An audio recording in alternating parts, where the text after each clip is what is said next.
Bills Mafia, this one's at you. High expectations for the Bills this year heading into 2020, and all eyes on their quarterback, third year, Josh Allen, former Wyoming standout, thus far has been pretty effective with his wheels, as probably even more so than his arm. And he's rushed for over 500 yards in each of his first two seasons, while throwing for just 3,000 last season. So this week at practice, though, Allen said he's going to run less this season.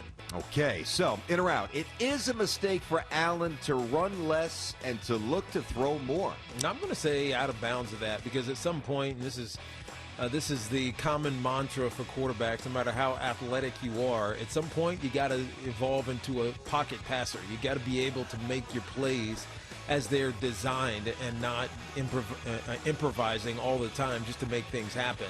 Now, it worked for some people. Like Michael Vick had a great career just improvising, around whatever team he played on. But for others, it leads to injury and ineffectiveness and ultimately distrust by your offensive coordinator or your team. So I think you got to learn. You can always keep it there, right? Russell Wilson is one of those players who has learned to scramble, yet still keep the design of a play intact. And so if he become like that, then running less, I think, can be beneficial. So I'm going to say inbounds. You're going to say out of bounds. He will never become like Russell Wilson. Russell Wilson's twice as good as Josh Allen's ever going to be. And I like Josh. He's a tough kid. He's got a big arm, and he's got a big body with quick feet, which is why he needs to use them. I understand, coming in, all right, Wyoming didn't have pro talent. All right, gets to the Bills' first year, 52.8 completion percentage. Pretty horrendous. That's kind of like a 1990s stat. I mean, you don't see that too often in the modern NFL with, bubbles and slip screens and intermediate crossing routes, a lot of dump-offs and checkdowns. 52.8 is bad, like horrendously bad. Then last year, he was still below 59%. So I look at this two ways before I answer the question. I want to answer this from Allen's point of view or from the Bills' point of view. And I actually choose to answer from the Bills' point of view. If you take away the threat of it, and I know he'll still occasionally run, but I'm not going to look to dial it back significantly because he is still too deficient until proven otherwise in the one area that he is allegedly getting ready to do more of, which would be throwing the football. Maybe it's different with Stephon Diggs. Maybe it clicks in year 3. Who knows? But with really not much of an offseason, at least in terms of like Bill's tutelage, to really streamline those mechanics, I am hard-pressed to believe that he will be a lot more accurate. And until he's more accurate, he's got to keep running. So I say the answer is inbounds for me, Tiki. Nate McMillan, obviously a lot of allies here. Now 661 and 588 as a coach in his career, but he's just 17 and 36 in the playoffs, being swept out 3 of the last 4 years, and getting past the first round just once in 16 years as a coach. That's a pretty important stat. In or out, Nate McMillan does deserve another head coaching opportunity. I'm going to say inbounds of this, BT, and you base this on part of what those coaches were saying about Nate McMillan. He does get the best out of his players, and you've seen this over the course of his career, even when he was back in Portland and he won 40 or 45 or 50 games. His best player was Brandon Roy.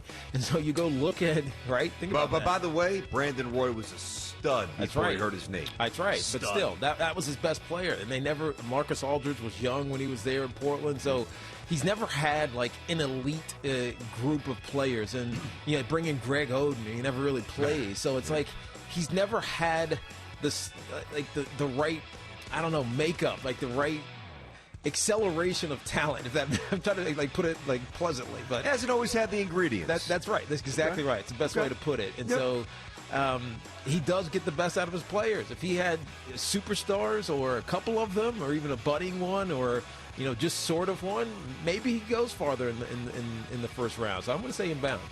I'm going to say out of bounds, but I could easily say inbounds. But I'm going to say out of bounds. I don't know that I agree with, and I know that what Brad said and what Spoelstra said, I don't know that he necessarily gets the best out of his players, because there's this radical drop-off once the games matter. I mean, he's really had no success in the playoffs. We're talking almost 20 years. Now, the answer's probably in between. Am I rushing out to hire Nate McMillan because I view him as a franchise changer? No. But I also believe if he's with a young team or the right team, he's certainly more of an asset than a detriment. But it's a long time to got out of round one once in 16 years. So if you're 60 or 70 games over 500 during the regular season, why does that not carry over to the postseason? Do you not make proper adjustments? Do you not have the right talent? Is it a combination of both? I mean, whatever. But, that's a lot of quick exits to get on the air and say that he absolutely deserves to get hired again. Good coach, quality person, but nothing more than that. I mean, I'm a little conflicted, but I got to take a stand. I'll say out of bounds. All right, White Sox pitcher Lucas Giolito, this was on Tuesday, threw the first no-hitter of the season, dominated the Pirates with 13 whiffs, and it was just a walk away from a perfecto. Now, it's the 41st no-hitter thrown since 2010, by far the most ever in a decade. Now, the 2000s had just 15, while the 90s, 70s, and 60s each had over 30, though there were just 48 total no-nos from 1920 to 1959. In or out, current players' home run or nothing approach has diminished the value of a no-hitter. That's an interesting question. Yeah, it is. I'm going to say out of bounds, though. I still think having the ability to, pitch into the ninth inning and, 120 or 30 pitches or whatever it may be is still talented. It's like there is a value to a guy who can do that anymore in baseball. So, yes, I know that guys swing and miss a lot because of their, in their minds, the launch angle that they're looking for. Mm-hmm. Until you throw high heat, they're never catching up to it, especially if they can't change their playing, right? And so I feel like it's harder because of the fact that you don't usually go that long, but I think it's easier. So I think it balances out. So I'm going to say it hasn't diminished it. So I'm going to say out of bounds. I agree. And listen, I know I threw a lot of numbers at you, going back to 1920 to 1959, what's happened in each decade. But I do believe strongly that, certainly in the 60s and then even before that, 70s, 80s, maybe even early into the 90s, probably less so, but there were guys who just couldn't hit. Guys playing second base that were slapping it the other way. Maybe had some wheels, but were hitting 230, 240. Shortstops really had no pop until the generation A-Rod, Nomar, Jeter, a great player. Catchers, too. Catchers as well. Alan Trammell. I can't forget about Alan Trammell and, of course, the great Cal Ripken. But there was an absence of power at the shortstop position. Center fielders were generally, singles hitters. And, I just... There's more good hitters now. There are. So you can tell me all you want about the strikeouts, which I hate because it leads to a lot of inaction. Mm-hmm. But you've got to work your way through a lineup. Plus, the DH came in 1973, so you were pitching against pitchers in the 50s, 60s, and before that. No, I do not believe it's diminished the value. Now, the frequency kind of makes you think that it has. But to me, if a guy gets 27 outs and is not a base hit on the board, that's still pretty damn impressive. The Big Ten and their new commissioner, Kevin Warren, under fire for canceling the season. There was a scathing letter written to Warren. It's a group called Big Parents United, wrote that they have a total lack of confidence in your ability. This is a quote. Mm-hmm. No confidence in your ability to lead and communicate effectively with all key stakeholders, end quote. Now reports say the Big Ten is considering a they're all over the map, a winter football season playing games in various domed stadiums in the conference, in or out. The Big Ten's playing in select domes in the winter is in or out. I'm going to say inbounds of this, BT, and I still support their decision to postpone the fall season. They had as presidents, as decision makers, responsible for the entire student body, not just the student athlete. Big Ten, Big Parents United, but the entire student body had to make decisions that were unpopular. And when all of these universities are having explosions of coronavirus cases, it's just irresponsible to put on football games just for the sake of putting on football games. Now, as you push deeper into the winter months, you get to October or November, and you have more of a better control on this, maybe even more resources for testing, etc. Well, there's certainly great news in that department last day or so. Yep, 5-minute test, boom. And so getting a football season on in the winter, I think it's a smart thing if everything is clear and safe, in bounds. Yeah, I totally agree. I mean, to me, this is thinking out of the box. This is keeping it fluid. This is maintaining dialogue, and this is trying to do the right thing for the sake of everybody involved. And first and foremost, primarily, keep the young men and women, the young student athletes, healthy on campus. And secondarily, if you could get a season going, phenomenal, go for it.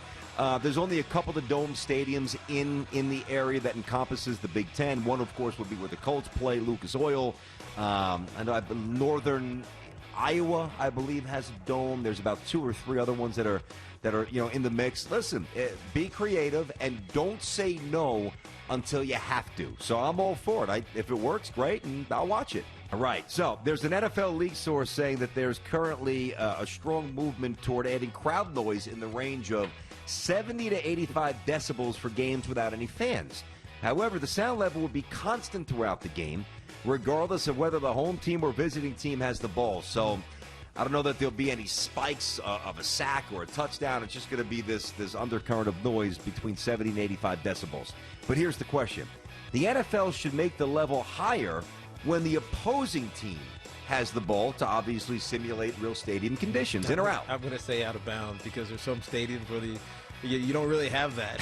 So I think if you want it for ambiance, then keep it where it is and keep it steady. So out of bounds of this one, I don't think you can try to ride the board on this one.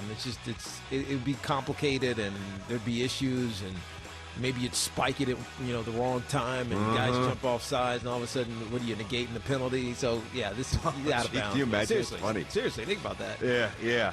I mean, I'll say inbounds. I'm more into the artificial noise than Tiki.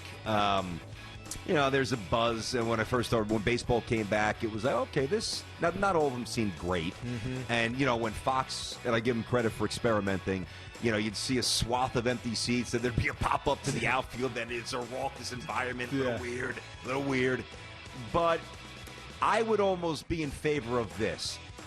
So my answer is inbounds, but I'm going to split hairs here. If you want to keep it a uniform, threshold in the stadium that's projected that the players hear, that's cool. If you want to mess around with the board a little bit, and in terms of what would emit through our TVs to further simulate home field advantage, 3rd and 13, crank it up to 90, whatever it might be, I'm cool for that as well. And listen, if it doesn't work, you reserve the right to change it. You're not married to it for the entire season. So I'll say inbounds, but I see it a little differently than you do. But you raise good points. I don't know that there's a perfect solution. I got you. Thanks for watching. Make sure you like and subscribe, and don't forget to hit that bell to be notified when we drop fresh content.